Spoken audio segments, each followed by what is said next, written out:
When you worked a customer-facing role at LCIX, what were your biggest pet peeves with customers and why? I hated it when people insisted on spending money on stuff that didn't make sense because they were dumb fanboys. That drove me absolutely crazy. Seems like you still got that problem. Yeah, I still have a chip on my shoulder about it. It just, it kills me. In fact, we actually shot a video earlier this week where I went off script. I just went on this like rant about Quad FX. Okay? Do you remember Quad FX? Yeah. It was, in my humble opinion, the single worst consumer CPU platform of all time. The worst. I challenge you. Name a worse one. I don't know. Yeah. Find me something worse, and I will come up with an argument. And okay, I'm not talking about like some Cyrix crap or whatever. I'm talking like AMD, Intel, mainline, and not just. Obviously, there was stuff that existed that was slower, but I mean for its time. I knew what you meant. For its time, name something worse. And you can't just say Celeron. Yeah, there were Celerons that were not a great value or whatever, but there were Celerons that were outstanding. The Celeron 300A was freaking legendary, right? Pentium 1. No, Pentium 1 was awesome. You could play video games. Man, it was wild. No. Yeah, it's not about speed. It's about when it comes out at the time compared to everything else that is out and at the dollar value comparison and all that kind of stuff. What is its features, stability, those types of things. Yeah, and okay, people are talking Itanium. I said consumer, though. And also, Itanium was trying to achieve something. It was trying to something, 64-bit architecture, something, data center. At least it had a purpose. What? Oh, man, people are really showing that recency bias here. X299? Yeah, it wasn't a great value. Definitely not. But it had a reason for existing. It was at least, And not great value is not the same. Yeah. Q6600 was legendary. That was a great CPU. How could you even possibly type that out? That actually offends me. Weren't there a bunch of those in Scrapyard Wars? Q6600? Yeah, Q6600 those are actually incredible. What are you talking about? They were relevant for so long. AMD Bulldozer was bad, but the pricing, they priced it appropriately eventually. So you could build a budget functional computer with it. Quad FX drew more power at idle than most high-end gaming machines at the time drew under load. I don't think I've ever seen one. I just read about them. Yeah. And I knew to hate them, and therefore none of my friends ever got one, and no one that I ever knew ever got one, and all that kind of stuff. But I don't know if I ever actually saw one. So here's the thing. The tirade that I went on in the middle of making a video about Quad FX, it's sort of the sequel to our video on Skull Trail, where I went, okay, this was a $5,000 computer from 10 years ago. How does it hold up? This was the peak. This was the apex at the time. What can we still do with it? And, it kind of, power consumption sucked, and there were some things that weren't very good, but it kind of held up pretty well. Quad FX was the competitor to Skull Trail. They came out at the same time, except nobody talks about it. Skull Trail was sick. Because Quad FX was terrible. Yeah. And so the premise of the video is, hey, it's the slower, dumber, uglier sequel to that video. And so I went off on this rant because it used to be that, NCIX did not have very good customer data protection practices. Literally anyone in the company with no logging or additional authentication required could look up an invoice number by number, and they were sequential. Oh, yeah. So you could just key in numbers and just see invoices. And with my level of access, I could look at invoices by what people bought. So, for example, if I wanted the address of one of the Vancouver Canucks who regularly shopped at NCIX, I could have just gotten it.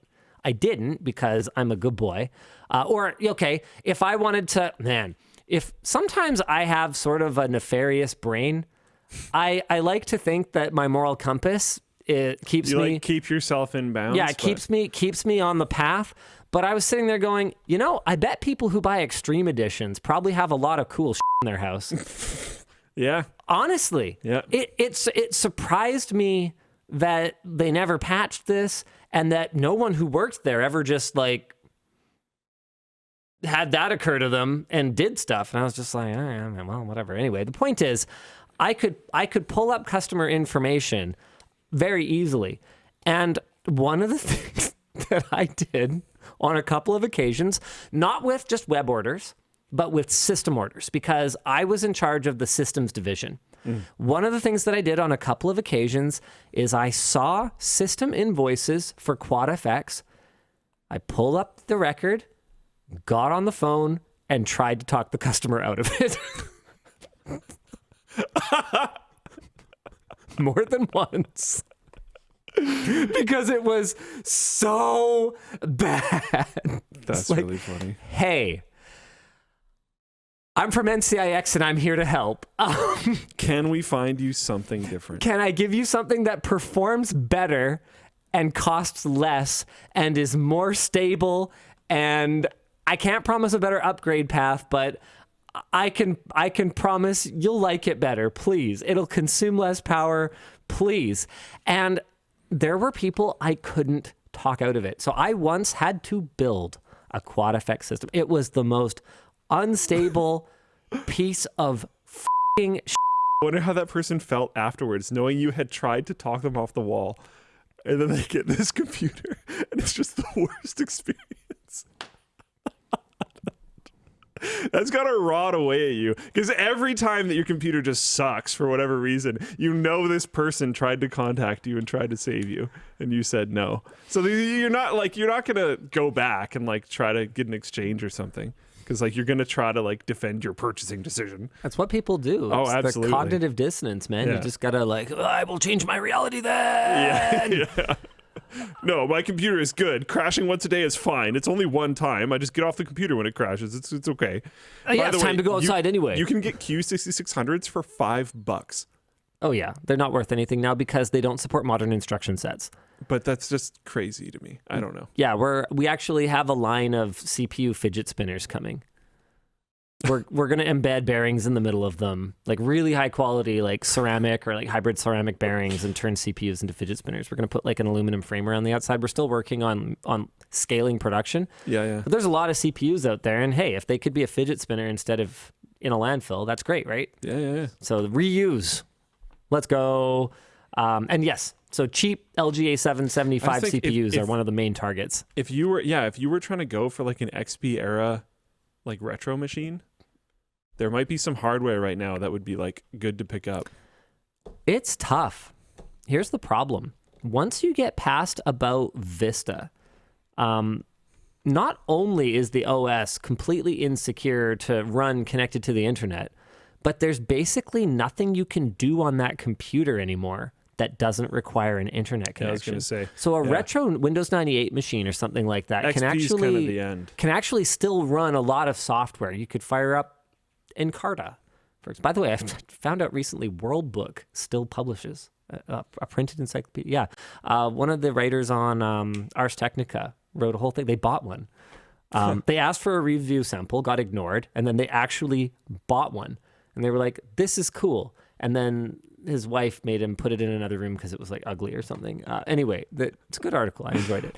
The point is, you could fire up Encarta, or you could play, point and click interactive kids games, or whatever, right? The software was intended to run locally on the machine. It was intended to never have anything to do with the internet.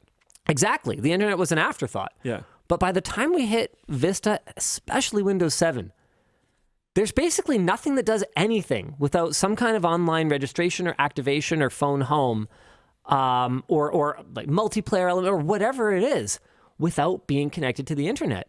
So this is going to become more and more of a problem over the next 5, 10, 15, 20 years. Oh, yeah. Where you're going to be able... It's going to be a massive amount of lost history. Yeah, retro is going to become crystallized as this period of, Windows 95 or Commodore or whatever to Windows XP.